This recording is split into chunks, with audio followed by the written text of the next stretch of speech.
33 years ago this week on March 27th, 1988, two historic events took place head-to-head. WWE and Jim Crockett Promotions went head-to-head with WrestleMania against the first ever Clash of the Champions special on TBS. This was Crockett's revenge for what Vince McMahon had pulled not only with Survivor Series running on the same night as Starrcade, Thanksgiving night, but then running the free Royal Rumble special on USA Network opposite their Bunkhouse Stampede pay-per-view in January. It was this kind of tooth and nail, back and forth, tit for tat kind of thing between the two companies.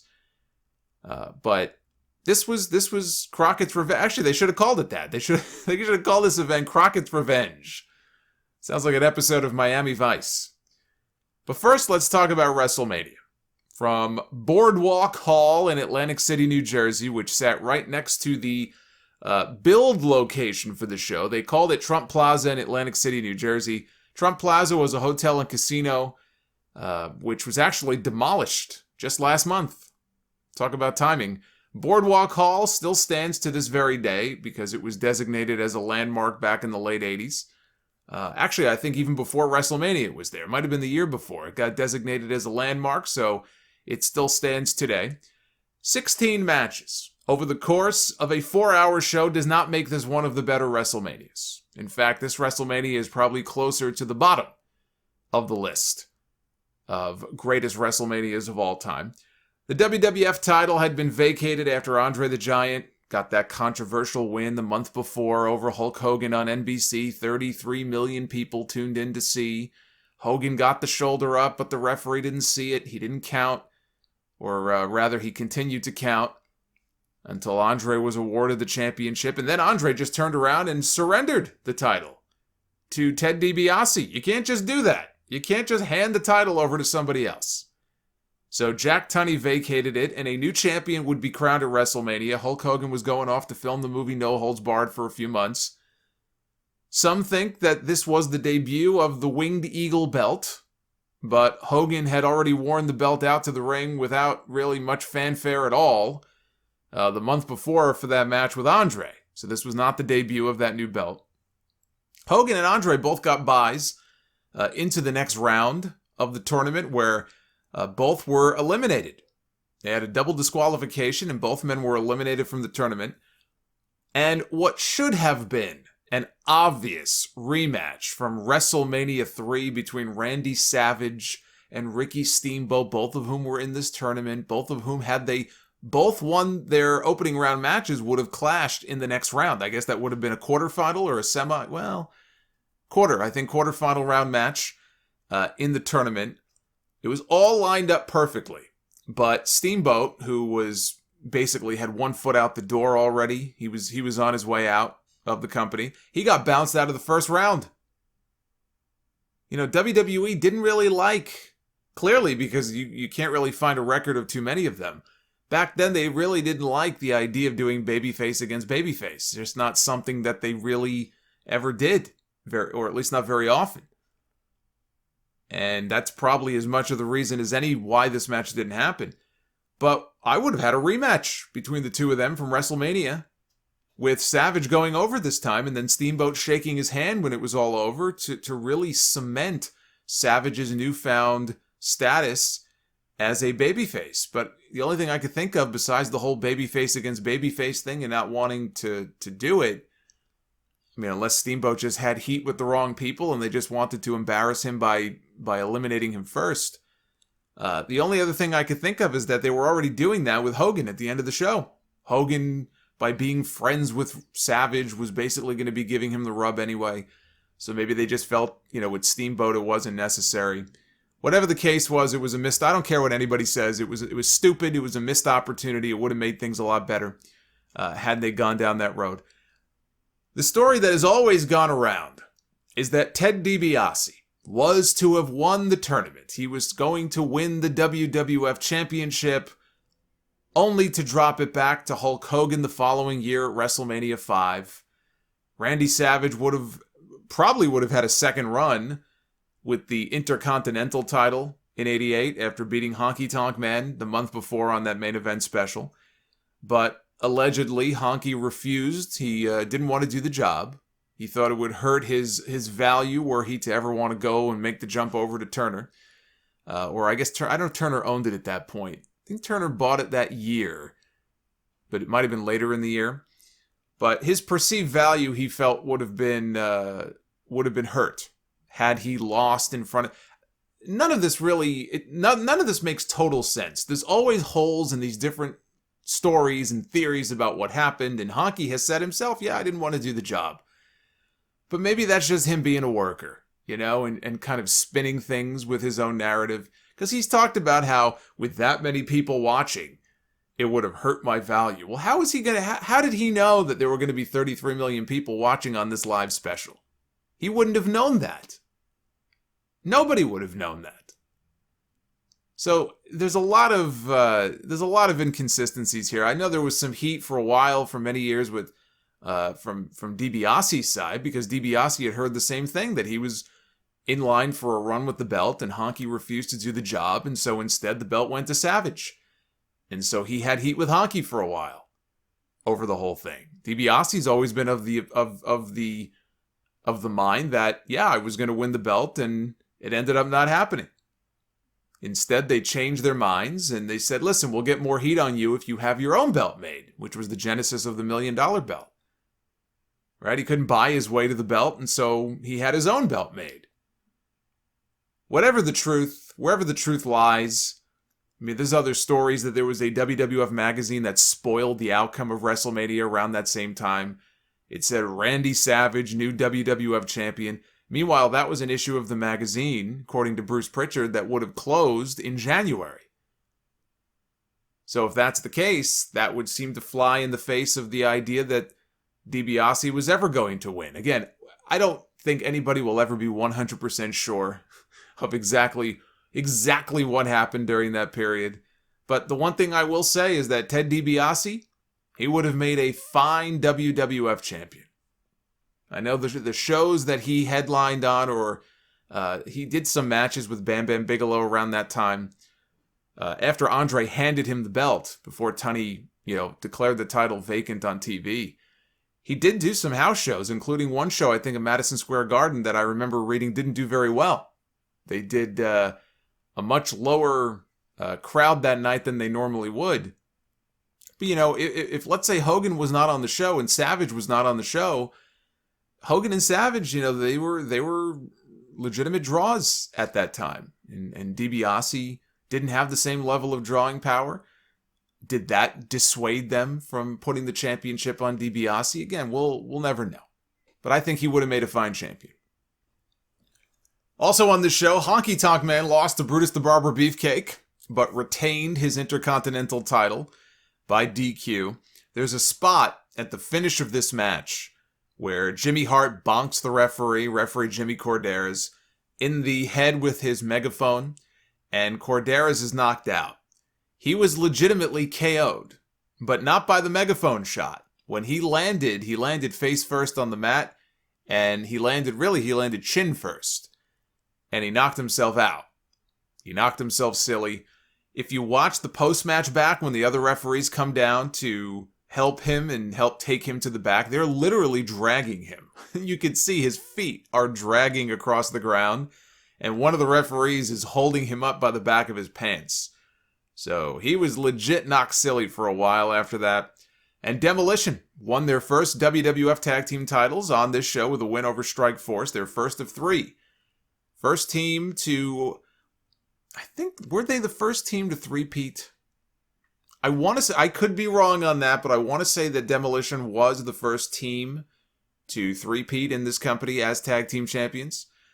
I still own the Coliseum video version of this WrestleMania. It comes in a double box, double tape. And when you open up the 2 tapes outward, you open up the box, there's a little Hulk Hogan cardboard cutout that pops up of his head. So I still have that. I actually have the first 4 WrestleManias in their original Coliseum video packaging. Now over to the Clash. Real quick here. This was a success on TBS with a 5.6 rating. Ric Flair made Sting a superstar in their 45-minute draw for the World Championship. The decision went to a panel of judges who could not come to an agreement on a winner, and so Flair retained the title. But this was the match that made Sting. 30 years ago this week on March 24th, 1991, WrestleMania 7 took place before 16,000 fans from the Los Angeles Sports Arena, a far cry from the 100,000 fans that WWE was promoting all year leading up to this show for the nearby LA Coliseum. That was to have been the home of WrestleMania 7. They were going to try to top what they did at WrestleMania 3. Biggest WrestleMania of all time. Didn't quite work out that way. The company claimed that they moved the show due to threats made against Sergeant Slaughter, who was portraying an Iraqi sympathizer character at that time. This was during the Gulf War period. And he was set to defend his WWF title that he had won from the Ultimate Warrior at the Royal Rumble against the former champion, Mr. America himself, Hulk Hogan. There were claims of bomb threats that were called in against the venue. Now, whether that's true or not in terms of... I don't doubt that Slaughter may have had people making threats at him or his family and stuff, because wrestling was very real to a lot more people then than it is now, although it is still real to some. So I don't doubt that he may have had threats made against him on a personal level. That is not why this show was moved. This show was not moved because of safety concerns. This show was not moved due to security reasons. This show was moved because a month before the show was to take place, they had barely sold more than 15,000 tickets. 15,000 people in a 100,000 seat stadium is a bad look, although I guess it would be normal in today's age of COVID. But that is not a good look. So they moved the show to the smaller sports arena. Now, was it tasteless the way that they promoted this angle and promoted this main event? Absolutely. Even Bruce Pritchard, who is normally a man who has no shame. Bruce Pritchard even says, in hindsight, if they had it to do over again, they would have done things differently. Although I don't think you need the benefit of hindsight to know. You could probably be in the moment at that time and know that, hey, this is kind of a tacky way of promoting this main event. Now, the war ended with Iraq's retreat from Kuwait on February 28th. So it was all the more ridiculous they had to continue to sell this angle for another 4 weeks after the conflict, after the war was basically over.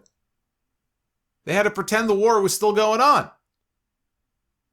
Hogan appeared on an episode of Primetime Wrestling and claimed that the moment he pinned Sergeant Slaughter at WrestleMania would be the exact moment that Iraq would surrender, because they would realize any effort to continue the war at that point would be futile. So there you have it. Hulkamania single-handedly ended the Gulf War. We can add that to the list of tall tales told by Hulk Hogan over the years. But hey, it could have been worse. Pritchard claims there was an initial idea months earlier. I don't know that it ever got to the serious stage, and thank God it didn't. But with a straight face, he does claim that there was an idea of turning Tugboat heel. Tugboat was aligned with Hogan on television as his buddy, as his friend, to try to give Tugboat some rub. And I guess the idea was that Tugboat would eventually turn heel on Hogan, and they would make him Sheik Tugboat. I guess he would be the Iraqi sympathizer, and he would be Sheik Tugboat. And probably the champion, I guess, heading into WrestleMania. Although he does say that they probably would have ended up with a different name. Sheik Tugboat was the initial idea, but that might not have been the actual name he would have ended up with. Bob Costas thought the angle was so tasteless he pulled out of a planned appearance on the show. He was going to be debating the merits of instant replay in pro wrestling with New York Yankees owner George Steinbrenner. He was instead replaced by former NFL player Paul McGuire, who during the segment called Steinbrenner a butthead, while Vince McMahon moderated the debate. Costas told the Miami Herald, "Under the circumstances, I don't think doing the show would be in the best of taste." Roseanne Barr and Tom Arnold were announced for the show at one point. They also pulled out weeks before. But they had plenty of other celebrities on the show. This was a pretty celebrity-heavy edition of WrestleMania. We had Alex Trebek, Regis Philbin, Chuck Norris, Henry Winkler, Lou Ferrigno, Marla Maples, Donald Trump, and Macaulay Culkin. While Willie Nelson sang God Bless America. The Nasty Boys won the tag team titles that night from the Hart Foundation, and then they spent all night partying with Willie Nelson. And they even gifted him one of their tag team title belts as a souvenir. So the company, I don't know if they either had to fetch a brand new one or a spare one they had laying around, but they were down one tag team belt. I wonder if Willie Nelson still has it. Somebody should ask Willie if he still has that tag team belt. Andre the Giant made his final WrestleMania appearance, walking out, barely walking out. It was very sad to see him in that state. Physically, though, once you get into that really late 80s, but especially 1990 onward in those last 3 years of his life, it was sad. It was sad to watch how crippled up he was. But Andre made his final WrestleMania appearance, providing an assist to the Big Boss Man in his Intercontinental title match with Mr. Perfect, although he was not successful in winning the championship.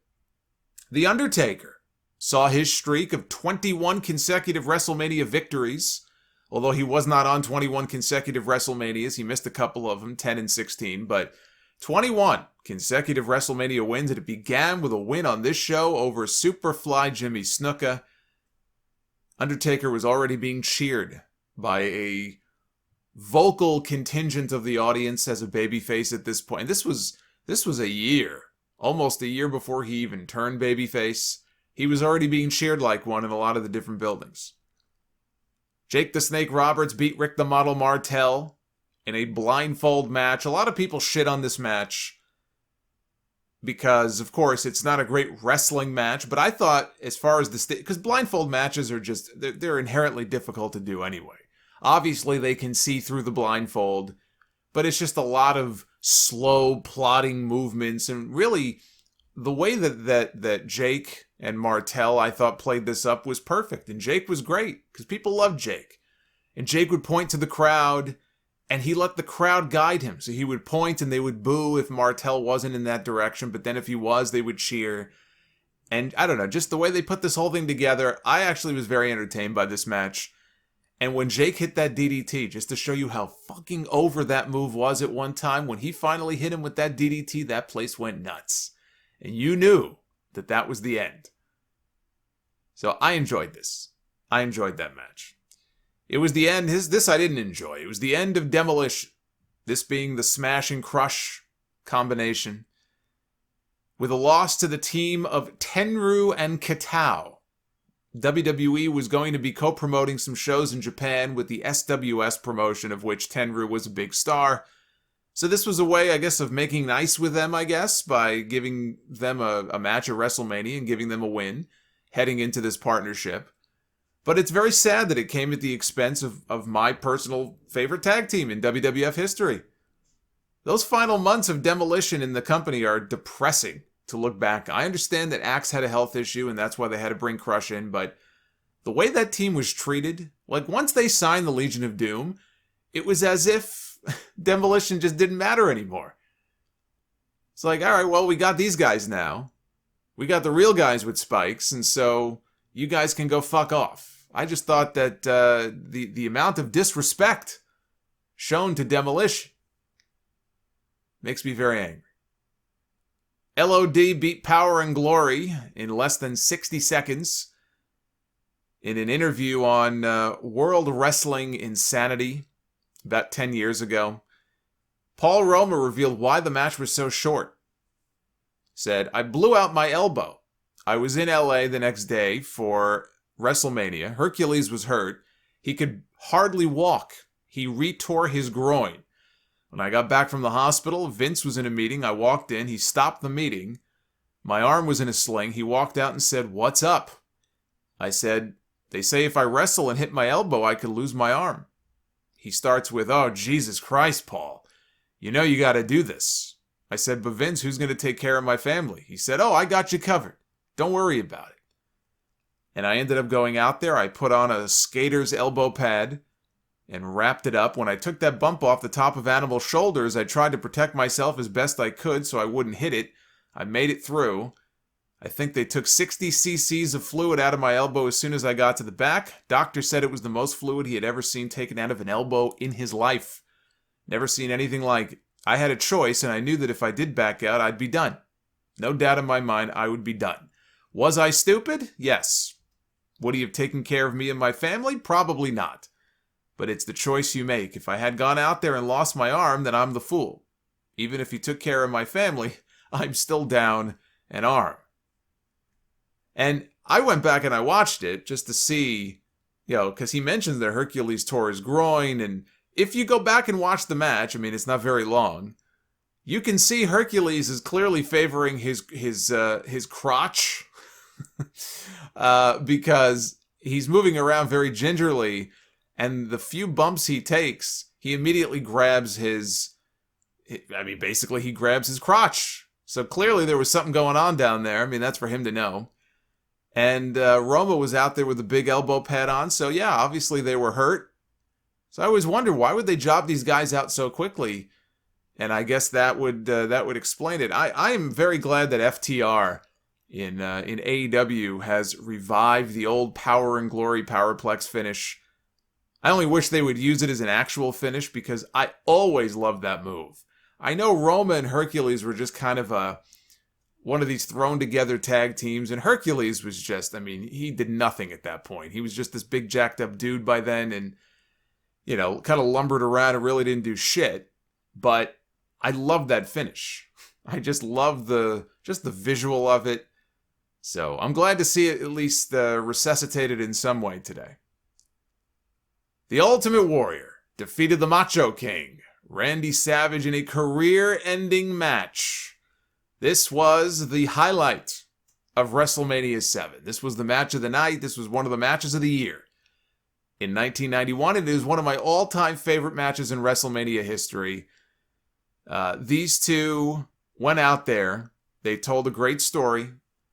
The match ended with Warrior putting his boot on Savage's chest as the referee counted 3. This was Warrior's revenge for Savage costing him the title at the Royal Rumble, hitting him in the head with the scepter. That's how Sergeant Slaughter got the belt. But the real story here came when the match was over. Warrior takes his leave. Queen Sherry is very upset. Sensational Sherry gets in the ring and she's yelling and screaming at Savage because she realizes that her meal ticket is gone. Savage's career is over. What happens to her?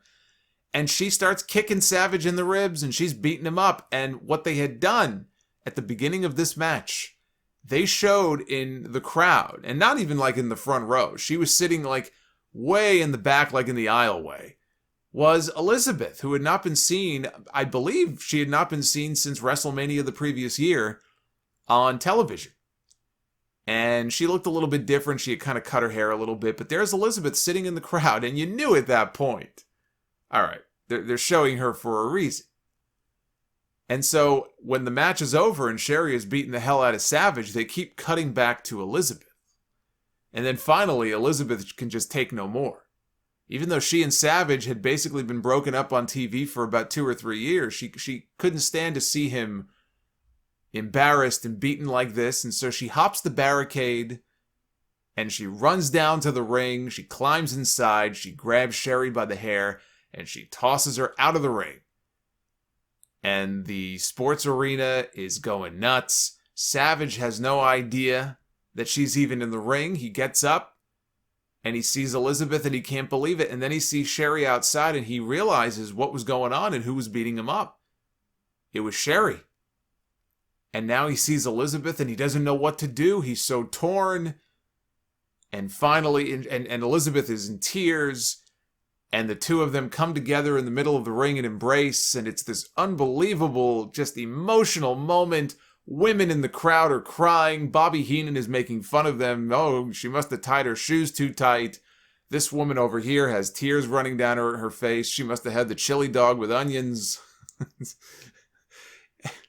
Not the sentimental type was Bobby Heenan.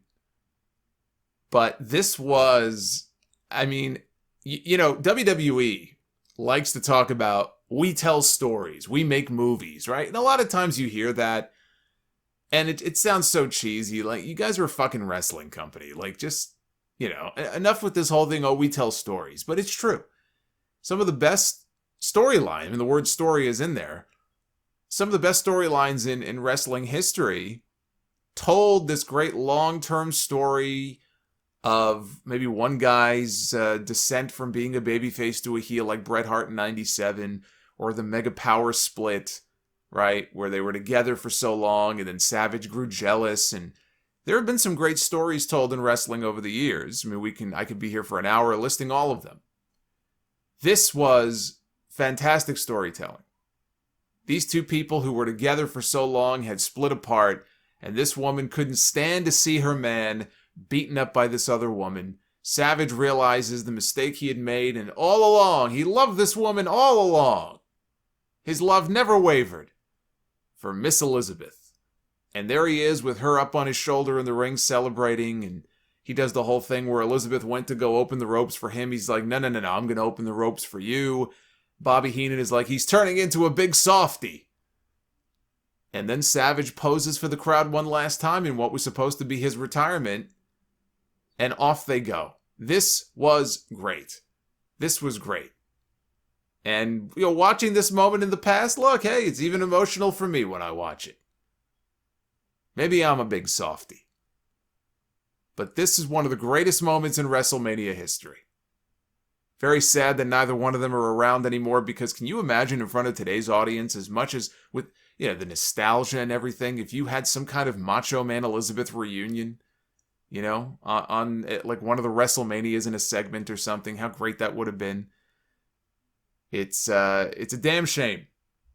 It's a damn shame they're not around anymore, but one of my favorite moments. And then in the main event, Hulk Hogan beat Sergeant Slaughter to become the first ever 3-time WWE champion. By January, the Warrior experiment was over. They had taken the title off of him. There was never any plan to do a Warrior Hogan rematch. So the torch wasn't so much passed the year before at WrestleMania 6 as it was being kept warm, only to go right back to Hogan.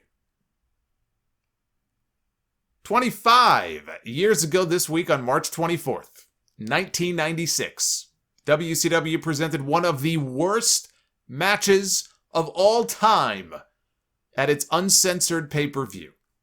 We had some fun last week with Uncensored 95 here in this segment, with Hulk Hogan beating Vader in an Indian strap match by dragging Ric Flair around the ring, who wasn't even part of the match. In fact, Flair was retired at the time. This time, the brain trust at WCW decided to book an 8-on-2 handicap match with Hulk Hogan and Randy Savage taking on what they called the Alliance To End Hulkamania. How come it wasn't the Alliance To End Macho Madness? How come Savage always had to take a backseat to Hogan? But the Alliance To End Hulkamania consisted of Ric Flair, Lex Luger, Arn Anderson, Meng, the Barbarian, Kevin Sullivan, and two newcomers in Z Gangsta, the former Zeus, and Jeep Swenson, who is in there playing the Ultimate Solution, who initially debuted on TV as the Final Solution, until somebody smartened them up. That was the same name Adolf Hitler gave to his plan to exterminate the Jews during the Holocaust. So they thought, it might be a good move to change it up a little bit. Let's switch to a different name. He also had a part in the movie, Swenson did, in the movie No Holds Barred. So he and Zeus were very familiar. I believe in the movie, if I'm remembering correctly, I think Swenson played Lug Wrench. I think he was killed in his fight with Zeus. So it was nice to see him show some forgiveness here for Zeus killing him in the movie. It's nice to see that they could put their differences aside here. Now, Brian Pillman was originally advertised for the heel team, but he informed the company that he wouldn't be there because he was still recovering from throat surgery that he had had the week before. Pillman in his life, he had the raspy voice and everything. I think he had polyps, constantly polyps removed from his throat. So he had something like 32 or 33 throat surgeries going back to his childhood. So I guess this was one of those throat surgeries that he had had the week before. But look, Pillman was not stupid. Pillman may have been a lot of things. He was not a dumb man. He wanted no part of this shit show.